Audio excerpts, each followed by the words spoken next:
Hello and welcome to Brand Bite Size, brought to you by Brand Financial Training.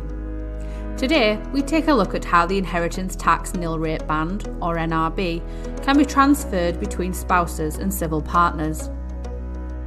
Changes to the inheritance tax rules in 2007 mean that where the first spouse or civil partner to die does not use up their full nil rate band, any unused proportion can be applied to the estate of the second spouse on their subsequent death. Meet Jack and Jill. They met in 1965 and got married shortly after.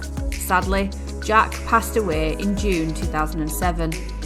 Jill passed away in 2021. The important thing to remember is that it is the proportion or percentage of the unused nil rate band that transfers, not the amount unused in pounds. If, when Jack had died, he had used some of his nil rate band, we must first work out the proportion of the nil rate band used and then how that applies at the date of the second death to determine the nil rate band of the second spouse.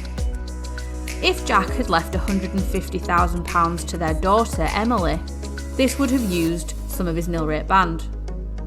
In 2007, the nil rate band was £300,000, so £150,000 represents half or 50% of Jack's nil rate band allowance. This would mean that upon Jill's death, she would have her own nil rate band, plus she could use the 50% of Jack's nil rate band that was unused. In 2021, the nil rate band was £325,000, so this means £325,000 plus 50% of £325,000, which is £162,500. This means Jill's total available nil rate band is £487,500. We hope that you enjoyed this Brand Bite Size video brought to you by Brand Financial Training. See you next time.